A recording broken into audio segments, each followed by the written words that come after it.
All right, all right. We are officially live on this Friday. What is today's date? The 14th, just past the 1 p.m. Central Time hour. Appreciate everyone who is viewing this at a later point or who will be on this live. I'm going to go ahead and do a sound check. One, two, three. Make sure that everything can be heard as I am on. I believe my mic is working. Check, check, check. Audio, audio. Yes. And let me go ahead and switch over to here. Where did it go? All right. View on YouTube. Sound check. All right. Yes. Perfect. All right. Well, let's go ahead and jump right into it. My favorite people. And trust you had a fantastic week. It feels as if I just did this last week, which is what I did, but the weeks are flying by so fast. I'm already 31 years old. And I remember it's interesting when I was in my early 20s or even late teens, people who were in their early 30s, I thought they were so old.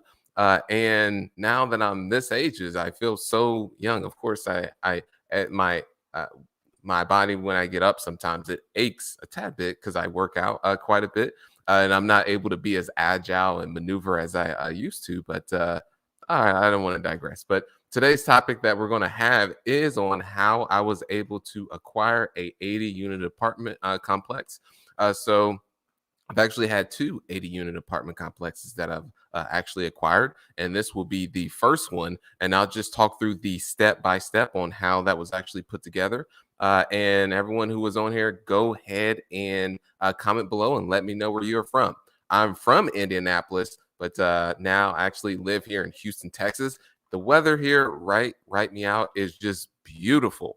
It's perfect. It's not too hot. It's not too cold. And there's a little breeze that also comes in as well. So, yeah, that's what I really like about being out here. And just context of myself, born and raised in Indianapolis, Indiana, not so good parts of the city where you wouldn't want to walk your dog at night or even during the day. Single mother, fraternal twin brother, grew up on welfare and Section 8 housing. And just living in that environment, never thought that I would actually make it out of it. And there's people that I were friends with that actually did not make it out of it and actually 6 feet under or however underneath they actually bury people. But I remember playing basketball one day with one friend, and then the very next day they were actually gone and they attempted to rob the pizza man, which just happened to be packing some heat. And I'm looking back here too, is that these plants, I've got to do a better job in watering those. So I've actually got to get another new plant. This time it'll just be fake altogether because I just am not able to keep up with watering those things. I should just hire someone just to come in just to water the plants because I keep forgetting because so many different things going on. And that's why I'm glad I don't have a pet because that's a responsibility in itself. And so grew up in as mentioned, background on myself. And then got started in real estate 2009, where was started out in construction. Shortly after that, started buying single families. First deal was no money out of pocket. Actually had negative funds in my bank account because I over withdrew it, just not being financially smart. But I tell you all, is there is always a way. There's no excuses. I hear so many people come up with excuses with doing just about anything, I could simply use the excuse that where I came from is that uh, was it growing up on welfare, Section 8 housing, and I could have used that as a crutch. I could have used when I first got started not having enough money as a crutch. I could have used my age, as some people say, oh, well, I'm too young. It's only an old man's game. So all these excuses, if you want something bad enough, and I believe this was Jim Rome that said it, you'll figure out a way. If not, you'll just simply find an excuse and just be along with the masses when it comes to that. I decided to not be a part of the masses and actually carve out a different direction in life.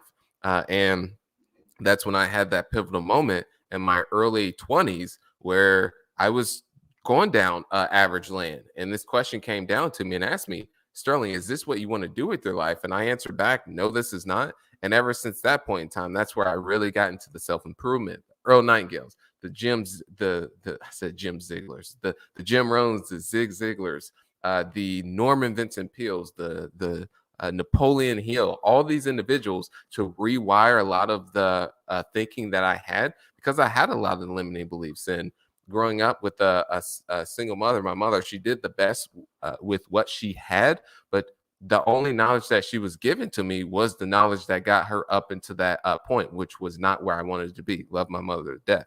But that's just a prime example. Is I had remove a lot of garbage. I'll call it garbage, to then put the more empowering beliefs in. So that's just my experience here on that.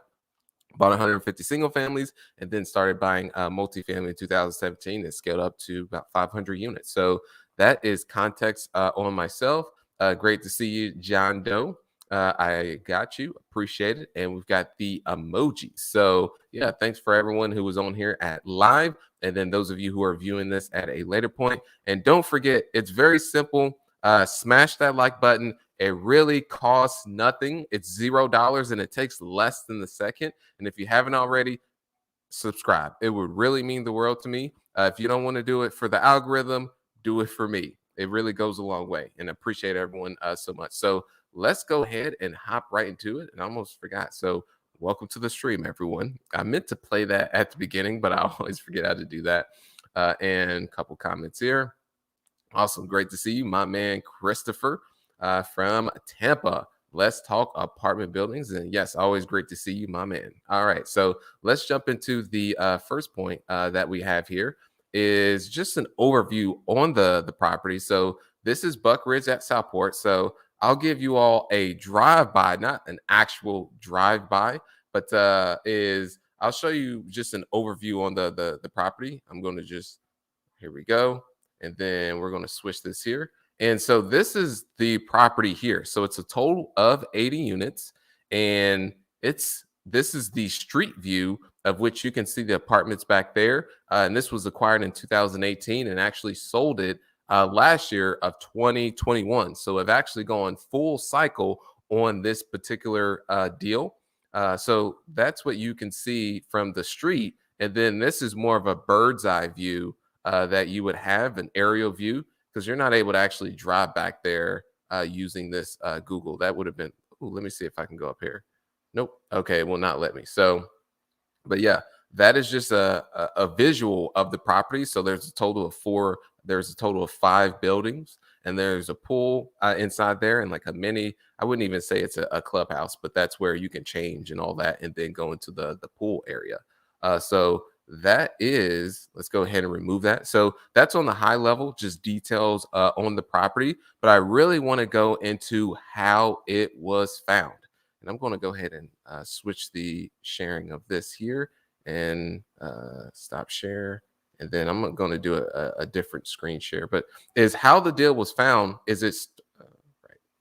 Let me just stop sharing. Just cancel. Yeah, perfect. Is how it was found. It all started with a cold call. And this is one thing I share with people is the strategy that I've taken and we've taken is the direct to owner approach, because the things really started to heat up, especially on market deals when it's listed through a broker or let's say an agent of some sort. Once it hits the market, not only are you dealing with local buyers, you're dealing with buyers across the country and now international. So the level of competition is very high. So decided, starting with the first apartment building, that was Garfield Place Apartments, is actually start to go direct to the owner. And direct to the owner, you can use a variety of strategies that you want as a way to do the outreach, meaning you want to do text, you want to do call, you want to do email, you want to do handwritten and direct mail. So there's a variety of different methods, but the method that I ended up taking up is just simply picking up the phone, which this is something that everyone has. So there's really no excuse. Is just picking up your phone and then calling the people. And that's how this lead was found in particular. So just starting with a call. And for those of you on here, I want you to comment below, what strategy do you use to buy deals? Do you go direct to are you buying deals off the MLS, on through brokers and agents, or are you also going direct? So would enjoy hearing what strategy you use. And when I mention to people about cold calling or just calling someone, they get very screaming. It's like, I don't know. I got to call a complete stranger. And they're very hesitant about that. But I'll tell you is my belief that I have is that one, the person on the other end, they poop, they put their pants on in the morning or shorts or underwear, whatever the case. So they're human beings. I've always looked at it that way, and their poop stinks too.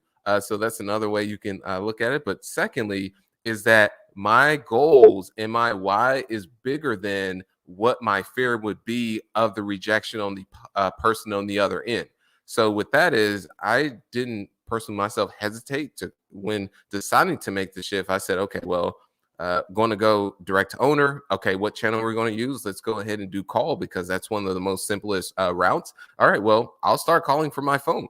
And I didn't even think one thought of what about the rejection on the person on the other end. I just started making the dials and just reaching out and getting feedback on okay how to be able to start to tailor my pitch because I didn't have a pitch when I was first starting out. That's another conversation in itself. But I would say for y'all, which if you are doing calls, for instance, is be sure that you have a script.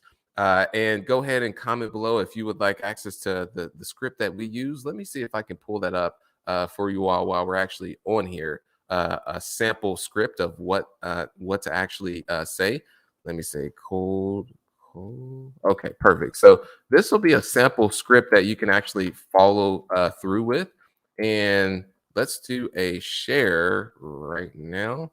And let's do the Chrome tab. And then where's this at? Is it my drive? Okay, perfect. So this is a sample script that's here, and the script can vary upon the particular lead that you're actually reaching out to. But for simplicity purposes, is I have it to where okay, can you guys see it? Okay, perfect. Is just getting straight to the point, meaning that there's no NLP, no trickery that's going on within the script. It's very straight to the point. And those first 5 to 7 seconds are of the most importance. And so it starts with, hey, John, Sterling here. So you can, what I like to do is I like to actually make it, here is your greeting. But the greeting I go into is, hey, John, Sterling here. Did I catch you at a bad time? A lot of times you will get, well, you did catch me at a bad time, or what is this call regarding? Hey, completely understand. I'm sure you got tons of things going on. The reason for the call is I am actively buying properties with cash in your area in less than 60 days. To be sure I'm not wasting your time, let me ask you this. Would you consider an offer on the property there? So you were jumping right into it. There's no ums and ahs. So just be sure that you have a script that you're following each and every time, because this was the mistake I made first starting out with these calls is I was wondering why is every call seem so different because I didn't have anything put together as far as a script or a format that I was following. So be sure that you have a script. So you've got your greeting, your reason for the call, you're qualifying the lead, and then setting the appointment. So with this particular property is started with the call direct to the owner. At first, they were not interested in selling their property. But here's another thing, and by far the greatest secret that I learned just in business in itself is the follow up. Yes, the follow up is by far the greatest secret that I did learn. That you just have to constantly stay on their radar because things do change. I'll give you a prime example. This was a property in Cincinnati, Ohio. OH. For those of you who are from Ohio, you would know the next thing to say on that, which is IO, because OH and then IO. So, but is then you, gosh, what was my train of thought? So I talked about yeah. So the individuals in Cincinnati, Ohio. It was a husband and wife that owned the property. This was an apartment, and they said they would never sell, and they planned on holding on to it for the long term.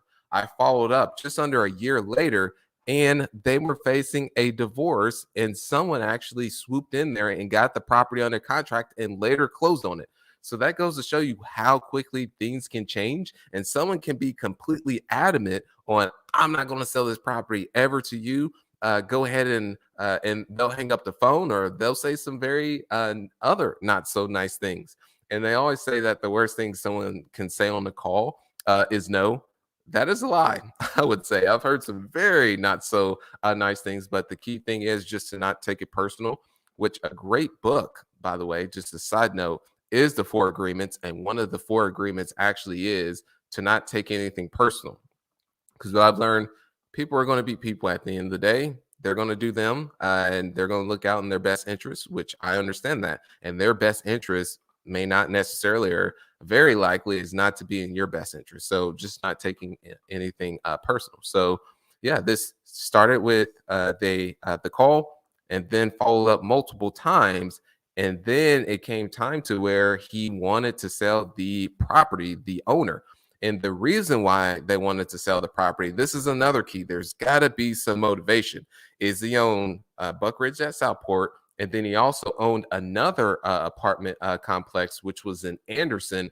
And he wanted out of the business, and he wanted to use the capital to start doing development in Chicago for subdivisions. So that was his motivation to sell the property. He no longer wanted to be an operator in apartments. So that's how it was found, and had those conversations.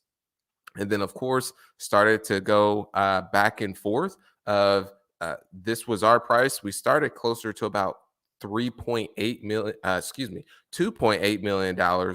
He was at about 3.6 million. And then we ended up coming up and settling at $3.35 million. And at a later point, I'll go into the structure, but we ended up coming up on our offer, which was we felt that we had some wiggle room, which is now the next point is the negotiation. So we had some wiggle room to actually come up.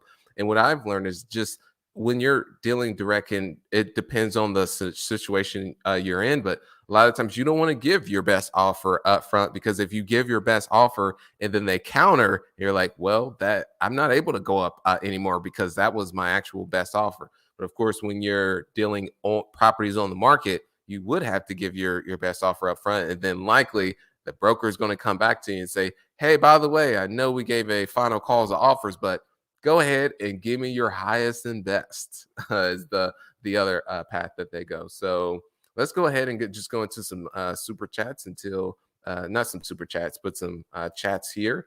All right, it's Chris. Thank you. John mentions I am only looking off MLS and trying brokers now.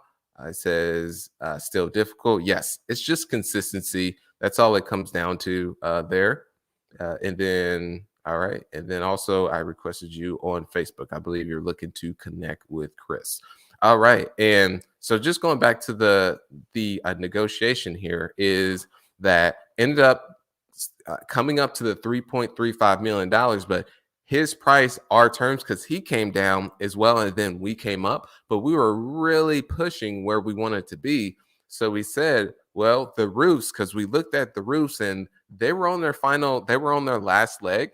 So we decided that, hey, go ahead, and we would want, if we're going to come up to this, we want you to throw in replacing the roofs. And we negotiated that sooner rather than later, because the deal right before this, which was 120 unit in Cincinnati, Ohio, we ended up getting the property under contract. Well, let me go ahead and premise up front. The roofs, the owner said he had been patching since he owned it, and he owned it for very long, over a decade. And we said, okay, we'll be able to patch it too. I know, just hindsight 2020, that right there should have been just a red flag. Just throwing that out like a referee.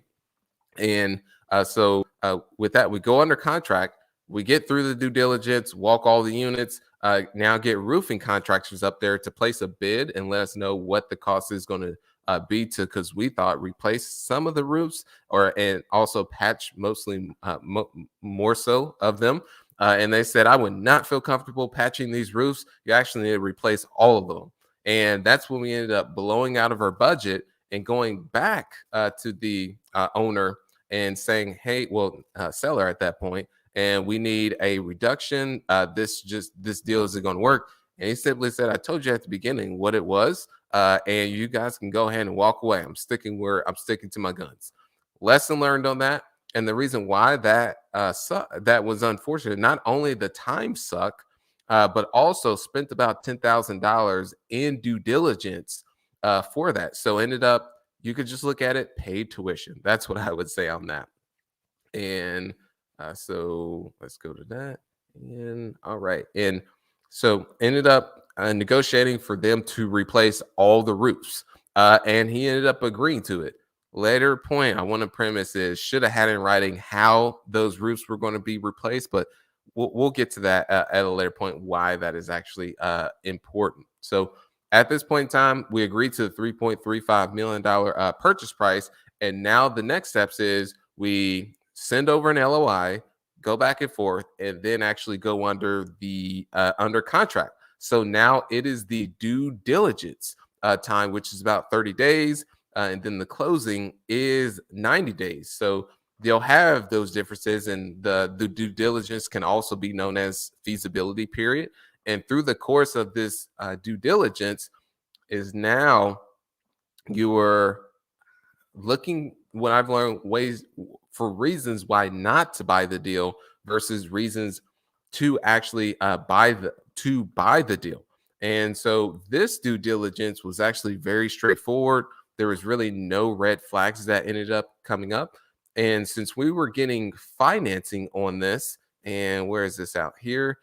Is Since we were getting financing from a lender, which would be on this particular deal. Let me pull up and see what the numbers were on it. Get the financials. I'm trying to think. Did we do 75% LTV on this? So ended up getting it looks like 75. Yeah, so 75% loan to value on this particular property. And I'll show you a little bit of details on that later. So get under contract, due diligence. Lender wants us to get an inspection as well as a phase one done, which the phase one is just simply ensuring there's no outstanding hazardous contaminants. So if there's a gas station nearby, make sure none of that is actually leaking and could affect the water system. So that's what a phase one is doing. And then the inspection is you're seeing, okay, is there any structural issues with the property? Okay, how's the roof? How is the actual? This was a brick building, so ensuring that there's not a lot of not stair stepping to the window sills, which would be an underlying likely issue with the foundation. So just checking those, the plumbing, so getting the line scoped, and so this was straightforward and scheduled the phase one the same time as the inspector on the same day. So we were walking all the units, and the inspector, we would have walk a select few units, and then we would walk all the units ourselves because we would want to understand, okay, this is going to be our budget as far as renovating our cost to renovate each individual unit. So we're getting an insight onto, okay, this unit is in this condition.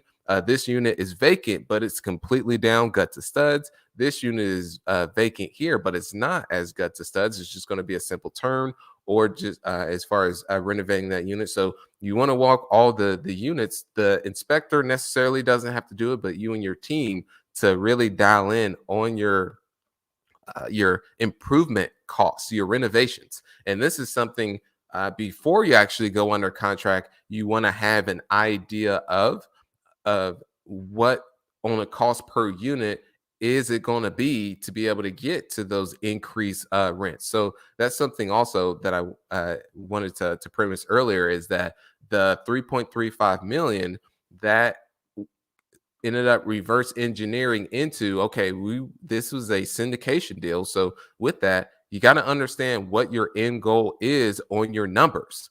And once you understand that, your renovations, as well as the money that you're going to have raised, and then when you're going to exit so there's a variety of things that you'll want to have in mind, but you want to understand what your return on your money is going to be, and then also your renovations, and then your increase in rents, and then also what you're going to exit the property at. So those are some key metrics because that will allow you to have, okay, these are the returns that I'm going to get, and then you offer based upon that. The common mistake I see people make is they don't have any of that. They underwrite deals, somewhat underwrite deals. And I'll give you a prime example. This was a recent guy that was coaching a Landlord journey, and they just actually closed on a non-unit. And with that, the deals that he did before that is he didn't realize he was actually losing money because he didn't properly underwrite the deal. But actually, once he got into the deal and he ended up getting through the renovations, he said, "Man, I didn't even raise money." Or I didn't even consider the amount of cash that I would have to put into the property to actually turn it to get those increased rates, and that is going to get right, and that's going to cut into your returns right there if you don't do that properly on the front end. So be sure there's a calculator on Bigger Pockets that is actually completely free to use, where you just want to understand thy numbers. And this is the key thing. And I like to say, where is this calculator reports? Uh, I'm just going to pull up. Okay, well, it's not instant, but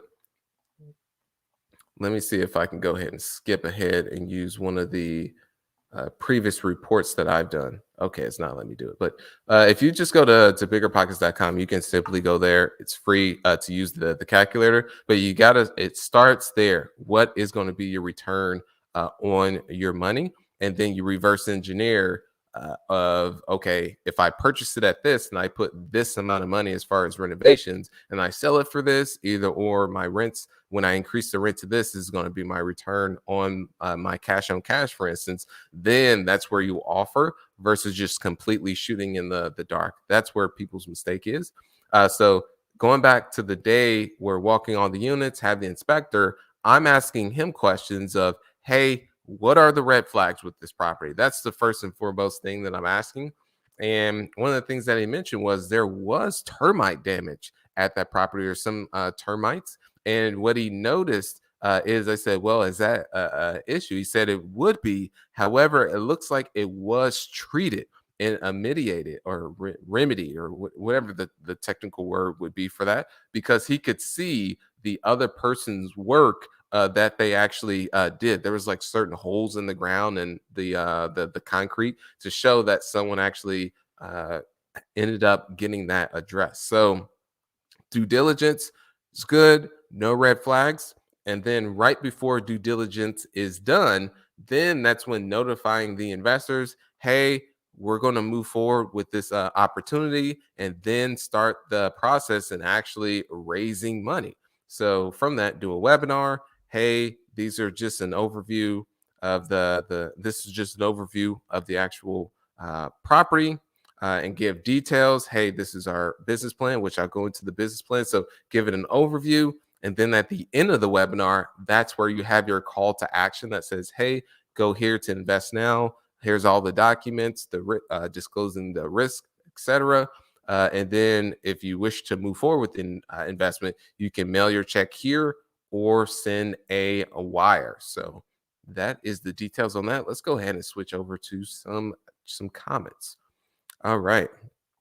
And so are you starting out with bridge loan or syndication money? So on this particular deal, I mean, you can actually do both, but is on this one is it was a longer term debt with that, and there was a portion of the down payment, which a portion the down payment was via a syndication from multiple investors, and I have a I have I have smaller multifamily now in California. Should I sell to buy in Texas or Arizona? I'll have about 1.5 to 2 million.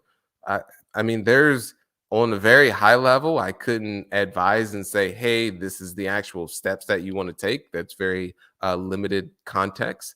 So, I mean, it really just comes down to your investment philosophy. You may even consider looking at another market outside of Texas, Arizona. Are you looking for more cash flow? Are you looking for more appreciation? Are you looking for the best of both worlds, cash flow and appreciation, which Texas is good for that. Florida is also good to it. I mean, do you live in California? Do you have boots in the ground in Texas or Arizona? So there's a lot that goes into that specific question to actually unpack. So it really just comes down to your actual investment philosophy and a lot of other variables too. Because when you're investing out of state, for instance, is your level of risk does go up. So that's one thing to consider. If you already have boots on the ground in those markets that you're referring to, then by all means, that is good because that lowers your risk and your downside.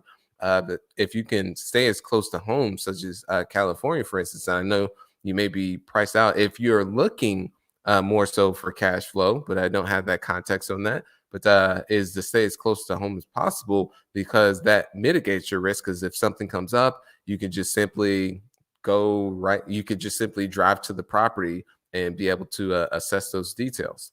And also, I will provide a link. Let me see if I can pull that up. I'll provide a link to where there's a case study that is here, and I'm going to go ahead and let me see if I can put that in the chat for you, John. So post comment here. All right. So yeah, you can visit this link, and it's and I'll see about if I can put it below at a later point too, to do a strategy session. And on that strategy session, it'll be with myself or someone on the team. We'll do a deeper dive into currently where you're at and say, okay, based upon this, John, if John is actually your real name, and then these will be the next steps that you'll actually take, and it's completely free to do that. So just go ahead and visit that link that you do see there on the screen. So let's go ahead to the next steps here, which is the financing and the deal structure with the investors. And some things when it comes to this, I'm not able to go specifically in debt. You say, I want to go back. So I'm trying to scale to 58 units and above. Thank you.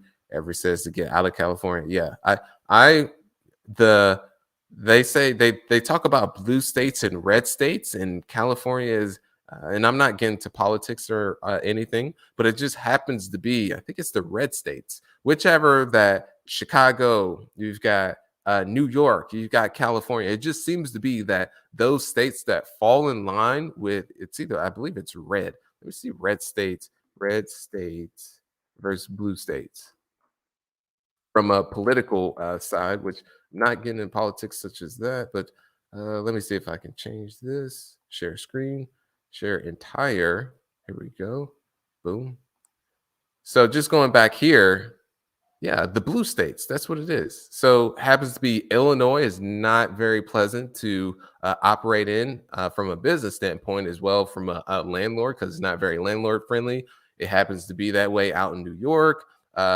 Oregon, I've heard some things when it comes to that, and also California. They got rent control and all those different things that just not make it as makes it difficult to do business versus in Indiana, Ohio, Kentucky, Texas, Missouri. So these are markets I've personally invested in Ohio as well as Indiana and Kentucky.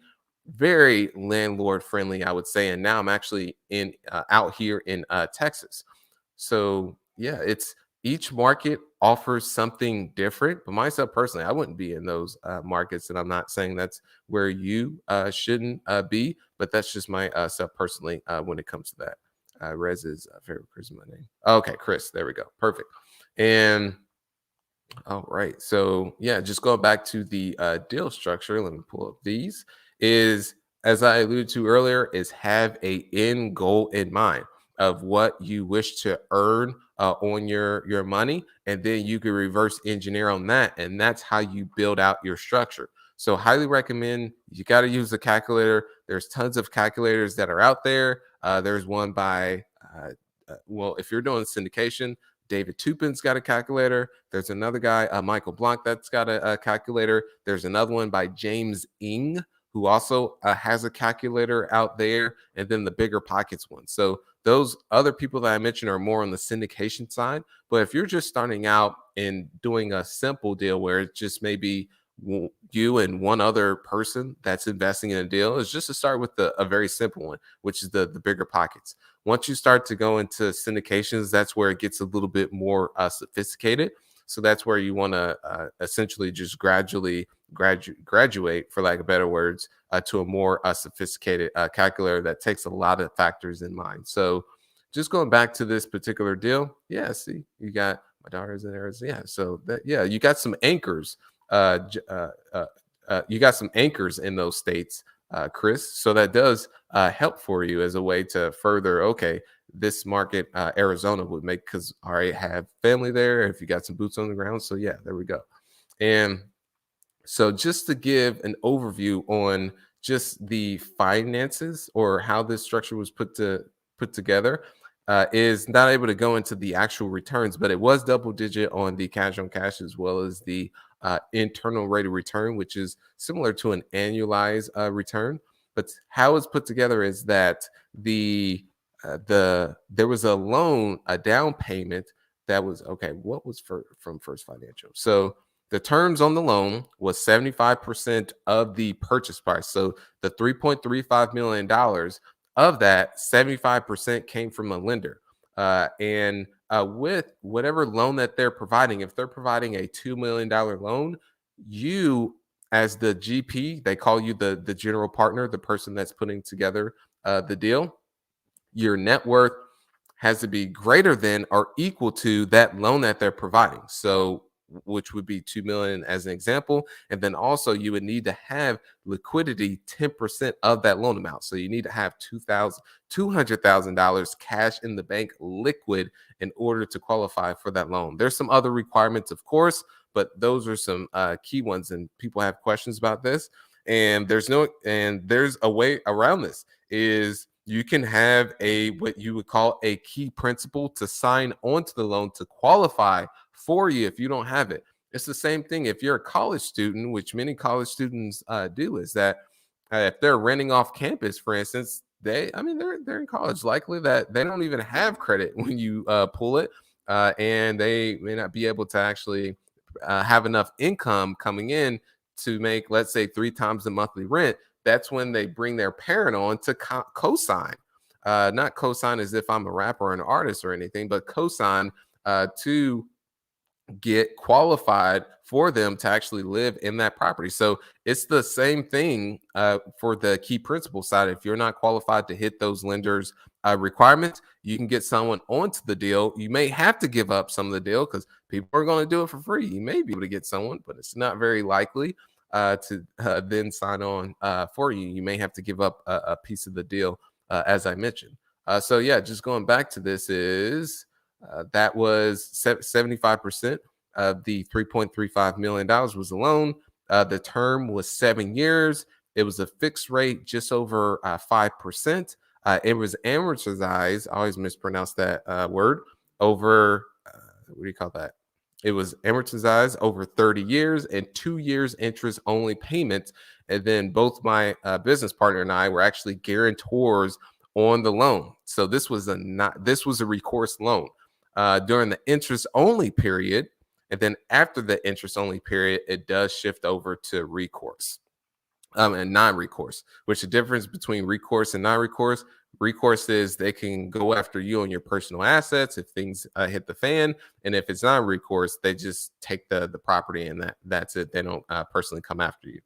And there was no prepayment penalty on this particular property. So those are details on it as far as the lenders side, and then also from investors is there was an 8% preferred return that was offered to them. I don't want to get too much into the trenches on the actual numbers when it comes to that. What is so 8% preferred return? And what a preferred return is, your investors get paid until they hit that 8%. And then anything over, that's where you would have a split, and then you can start to earn money. I'll keep it very basic on that definition. It can a little bit get more sophisticated how depending on who you speak with on that. But I always just vote to keep things simple. So that was the structure on this. 8% with 10 investors, the preferred return. And then as we get over 8%, there's also a split on that too. And then we start to make money, which was 75% goes to investors, 25% goes to us. And with all that in mind, the end goal was to get them double digits on their actual return on the cash on cash, as well as an annualized return. So that was the details on it. And the renovations on the property, let's go ahead and go into this that way to give you some context on it. Okay. I am going to do another screen share. There we go. And then current tab. Is there another way to go about this? Okay. I forgot a more. Is that the right one? All right, let me drop this. All right, perfect. So these are the renovations with the property that you can see. And let me go ahead and give you a nice little zoom in here. That way you can see that. So here is the scope of work that you can see. So there was two different models with this particular property. So we had the A model, which the A model, which was to keep the units in the current condition that they were. We were going to renovate a few units, but just simply do a rent bump of $25. And then there was that was the model A, and then there was the model B, which was to renovate all the units. I increased the rents by $52 on a per unit basis, and then also do a bill back of $25. That's what I meant to say on the Model A is just do a bill back of $25. And what that bill back is just billing the residents back for the water usage. So that's a way to recoup some of those costs on that because we were paying the water. So, but these were the renovations and this was the Model A with that, how that looked. And then Model B, as I mentioned, was renovating all the units. So here's the exterior. And this is something that I want to hone in on is having a team to help with this. I see so many people trying to do everything on their own. By all means, you can do whatever you want to do on that. But is it's you have more risk if you're trying to do everything that you can start to miss things versus starting to delegate to certain people on your team to help with certain things as the due diligence, the construction costs, the pulling the rental comps as well. So someone going to the actual properties as if they're an actual prospective resident to get an understanding of the actual rental rates. So here you see the common area. One of the things that we wanted to do, but actually didn't end up doing, was renovating the on-site office to convert it to a two-bedroom apartment, which we didn't do. We renovated the what is it? The fitness center, and then also resolve the items that were on the report that were required by the lender. Add a dog park and community grill, and then also upgrading the signage. And then we got some landscaping, and then also here the interior units is upgrading the four down, one down, and then the four vacant. So that was just an overview of the renovations for Model A. But what we ended up doing was actually renovating all the units because once we renovated several units, we were able to see that there was quite a demand for those rent premiums that we were pushing up to. So we just decided to go ahead and renovate the remaining and go through as much as we were goes through as much as we were able to. And so that is the deal structure, as well as how the financing was put together. And the last point that I want to go into, which I just touched on the business plan and the model. So right after, an interesting story with this, that one of the what do you call that? One of the property managers was stealing. The main property manager, and then there was assistant property manager. She was actually on drugs. And when we went to walk her unit, well, at first she would not let us walk her unit. She said, "Hey, could you guys just push it to another time?" And then when we followed up, she kept pushing it. And then when we finally said, "Hey, we've got to walk through your unit," we walked through it, and it was a hoard. She was a hoarder, and she had things everywhere, and she had it to where that she what do you call that, like a she had things everywhere, but she set it up for herself or anyone that was coming in that, hey, this is the path that you can take, because she had so many stuff I had not seen anything like it. And it turns out, as once and I knew something was up with her. It just And I'm not used to being around people on drugs. I have been around people when they're drunk or of that, but not so much when they're on the drugs, the types of drugs that she was on. But I knew something was off. And turns out the type of when we found out once we purchased the property, and then some, we ended up keeping her as a manager because she did a really good job of she had built some really good relationships with the residents that were there, and then turns out there was some things that came up with an axe or something, and then we actually had to the police were involved, and then we had to walk a unit for whichever reason, and we found some things that, yeah, we just said, hey, this is just not going to be a fit, and ended up cutting ties with that. So those are the types of things that'll happen, and that, yeah, there was just some very unethical things that were going on, but that's why you have your due diligence as a way to uncover those as much as possible.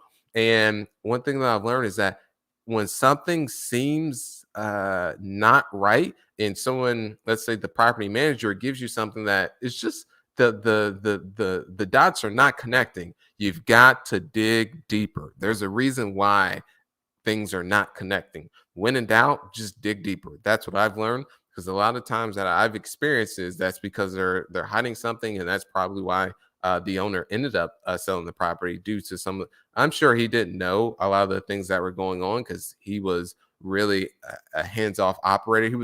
Yeah, he was more so hands-off. He very rarely visited the property. So that's just some information on that. But all in all, is the deal was found going direct to, well, the deal was found going direct to owner. Went back and forth on the negotiations, ended up selling at $3.35 million through multiple follow-ups, because at first they weren't interested in selling. Through due diligence, that was pretty simple and straightforward.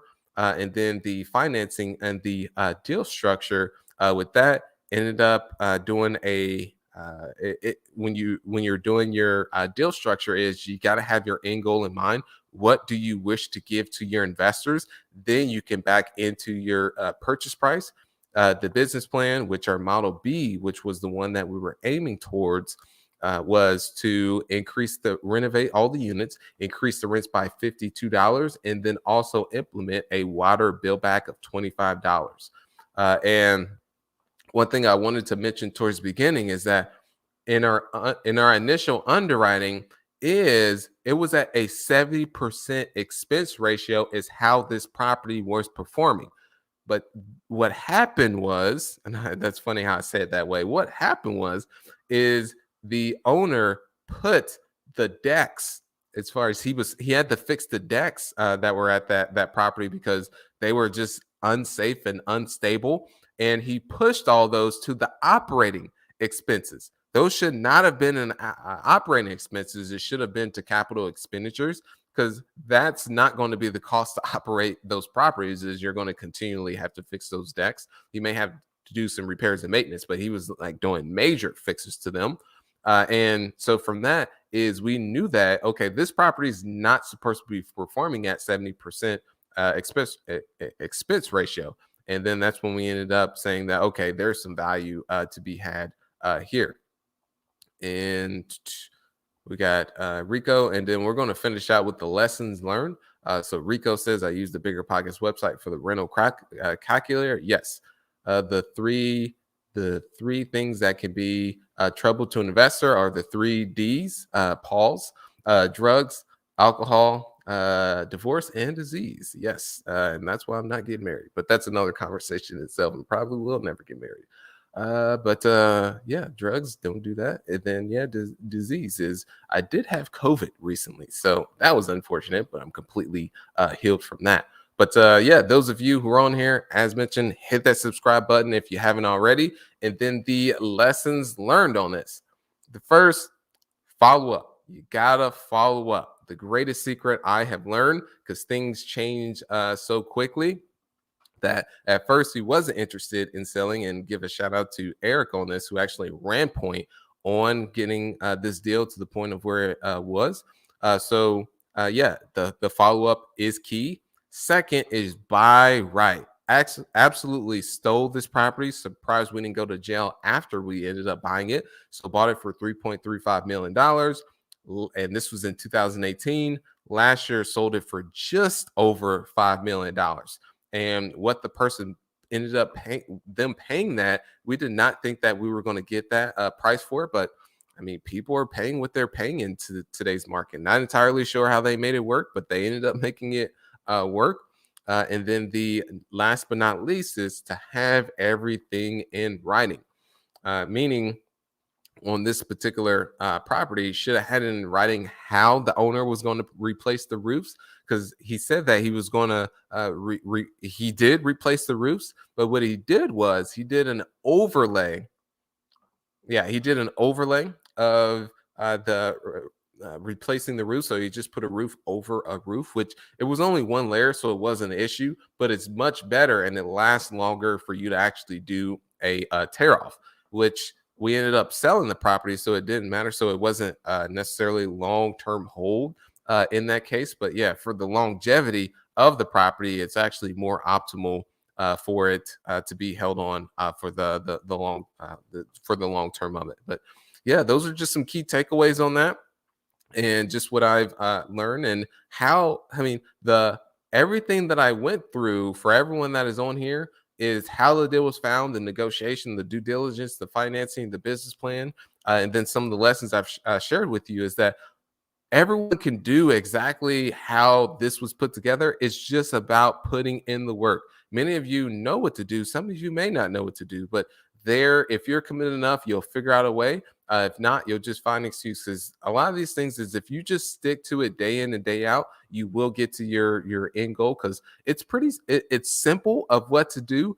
The difficult part is the execution, the persistency, and the consistency, and just having the faith and just knowing that as long as you stick with it, then you will get it. And there's times where, I mean, it. I wouldn't say I had felt uncertain, because I just kept putting in the work from that, and but is you just gotta trust yourself and trust the process, which I'm sure many of you have heard it, because I'm a human being just like everyone else, and I still make mistakes to this day. But one thing I do know is that I just want to constantly get better and put myself around the right people, and just know is that every single day I spend something to. Right now I'm learning Spanish. I went up to Subway just right up here and practice, because I have a goal at the beginning of March to have a full conversation in a restaurant. So I went out there and practiced, and is I did not care who was listening on the conversation. I did a little bit, actually, to be honest, because I absolutely butchered it. And I'm getting better, but it comes into just having faith and every day working to get better in some fashion, because I tell you is that as long as you believe in yourself, as cliche as that sounds, but I'm a true testament that I came from. Statistically, I should not actually be sitting in this chair and actually be sharing my story and be where I'm at in my journey. Most people where I came from don't make it past 18, either or the path that they take is the path that I was actually going down and the path that my brother did take. But that just goes to show you what is truly possible out there, because I just decided just to make the decision to make something of myself, and whatever obstacles are out there is I don't look at them as obstacles. I look at them as opportunities to how do I solve this problem and have more empowering mindsets versus limiting mindsets. That is the very key. And I can instantly tell when I'm talking to someone that they're unfortunately they either need to fix their mindset, or that they're just steadily going to be in the victim mindset, which you're not really going to go far in that. So that's just my personal opinion and belief, and what I've studied from others. So I appreciate everyone so much. Keep being awesome. If you happen to have any questions or anything, drop them in the comments below. I personally respond to each and every message. I do trust you're able to get value from this. Keep being awesome, becoming the strongest version of self. Thank you so much. Appreciate you.